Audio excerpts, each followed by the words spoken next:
Buena tarde, profesor Alejandro López. Mi nombre es Johan José Barrientos Lucas de la sección técnica EB4AV con número de carnet 2021-289 y a continuación me corresponde realizar la tarea número 1 perteneciente al área de electricidad, el cual tratará sobre un podcast en el cual se hablará sobre los motores eléctricos y para dicha tarea me encuentro hoy con mi amiga Kelly Sandoval.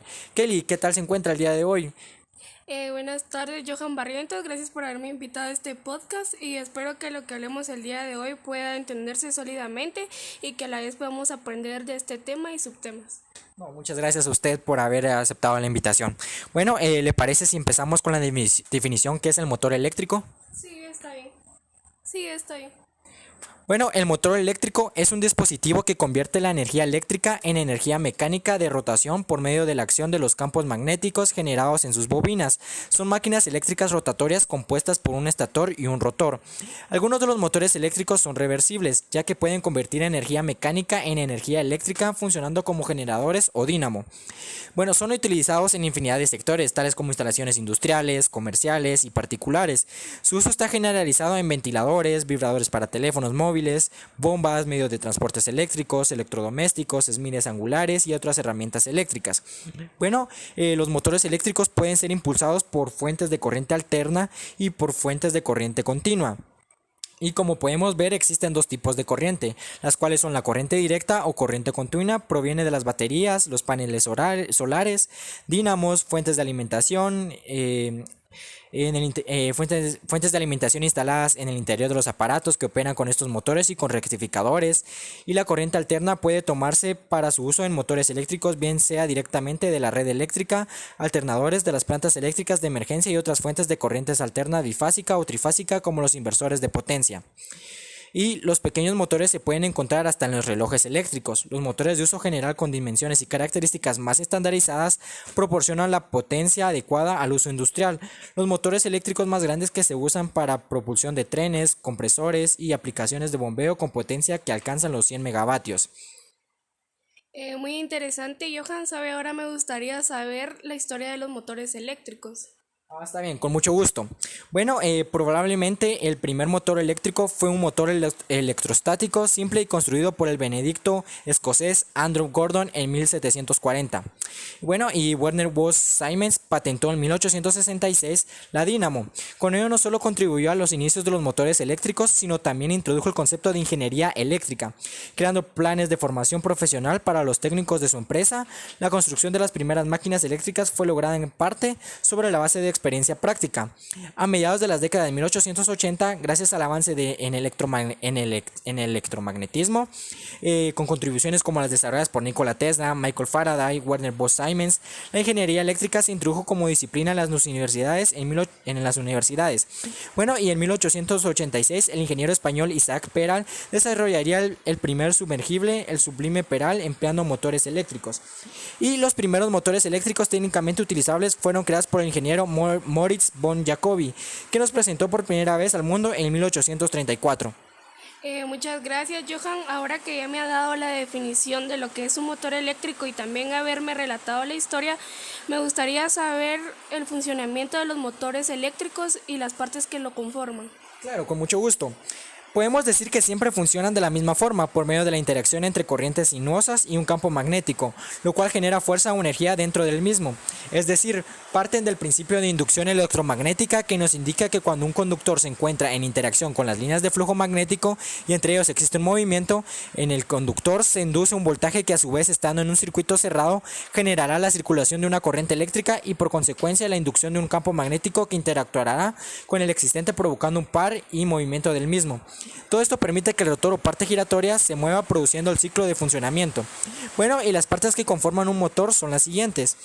Las escobillas son las que se encargan de permitir que exista una conexión entre la parte giratoria y la parte fija del motor eléctrico. El cilindro, este se encuentra en el interior del anillo y tiene la capacidad de girar con libertad si se posee un entrehierro constante.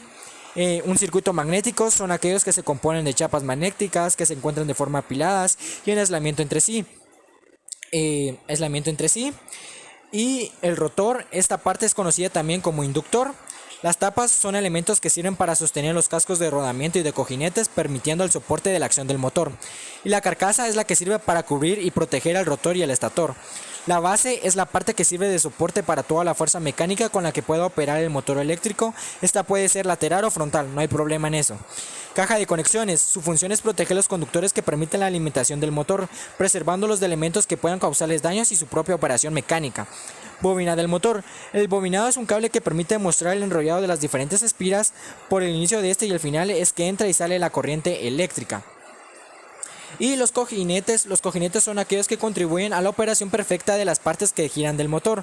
Se usa para la reducción de la fricción y fijar y sostener ejes mecánicos, lo cual permite que sea posible el menor consumo de potencia.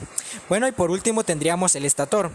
El estator funciona como la base del motor, ya que la parte que se encuentra fija permite que se realice la rotación del motor y se mueve de forma magnética. Bueno, muy interesante, pues, y por último me gustaría... Perdón, por último, escuché que cuando me dijo la definición de lo que es un motor eléctrico mencionó corriente directa y alterna, y entonces me gustaría saber esos tipos de corrientes y las características de los motores. Claro, con mucho gusto. Empecemos con los motores de corriente directa. Bueno, estos se utilizan en casos en los que es importante el poder regular continuamente la velocidad del motor. Además, se utilizan en aquellos casos en los que es imprescindible utilizar corriente directa, como es el caso de motores accionados por pilas o baterías. Este tipo de motores debe de tener el rotor y el estator al mismo número de polos. Bueno, y la clasificación de los motores de corriente directa se clasifican en motores de excitación independiente, motor en serie, motores de derivación o motor shunt, motores comput. Bueno, y las principales aplicaciones del motor de corriente continua son las siguientes.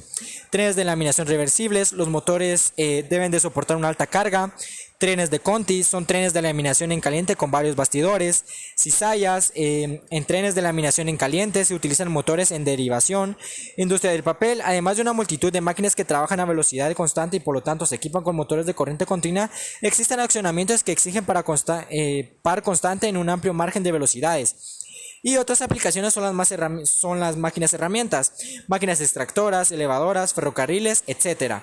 Bueno, y ahora procederé a hablarles sobre los motores eléctricos, sobre los motores de corriente alterna. Bueno, son los tipos de motores más usados en la industria, ya que estos equipos se alimentan con los sistemas de distribución de energías normales. En la actualidad, el motor de corriente alterna es el que más se utiliza para la mayor parte de las aplicaciones, debido fundamentalmente a que se consigan un buen rendimiento, bajo mantenimiento y sencillez en su construcción, sobre todo los motores asíncronos. Bueno, y la clasificación de los motores de corriente alterna se clasifican en los siguientes: en motores monofásicos. La definición más simple y concisa para definir esta máquina es la siguiente: el motor monofásico es una máquina rotativa que convierte energía eléctrica en energía mecánica. Y por consiguiente tenemos los motores trifásicos. Los motores trifásicos usualmente son más utilizados en la industria, ya que el sistema trifásico se genera en campo magnético rotatoria en 3 fases, además de que el sentido de la rotación del campo en un motor trifásico puede cambiarse invirtiendo 2 puntas cualquiera del estator, lo cual desplaza las fases de manera que el campo magnético gira en dirección opuesta. Bueno, y estos tipos de 2 motores se subdividen en otros 2, el asíncrono y motores síncronos. El asíncrono son aquellos motores eléctricos en los que el rotor nunca llega a girar en la misma frecuencia con la que lo hace el campo magnético del estator. Cuando mayor es el par motor, mayor es esta diferencia de frecuencias. Bueno, y como segundo tendríamos los motores síncronos. Son aquellos motores eléctricos en los que el rotor nunca llega a girar en la misma frecuencia con la que se hace el campo magnético del estator. Cuanto mayor es el par motor, mayor es esta diferencia de frecuencia. Otra particularidad del motor síncrono es que al operar de forma sobreexcitado consume potencia reactiva y mejora el factor de potencia. Los motores síncronos se subdividen a su vez de acuerdo al tipo del rotor que utilizan, siendo estos rotor de polos lisos, polos no salientes y de polos salientes. Bueno, y esto sería todo por el podcast del día de hoy. Y bueno, le agradezco a Kelly por haber estado acá, se le agradece demasiado. Muchas gracias también por la invitación y gracias por la explicación de los motores eléctricos y pues a la hora. Muchas gracias y esto sería todo. Gracias.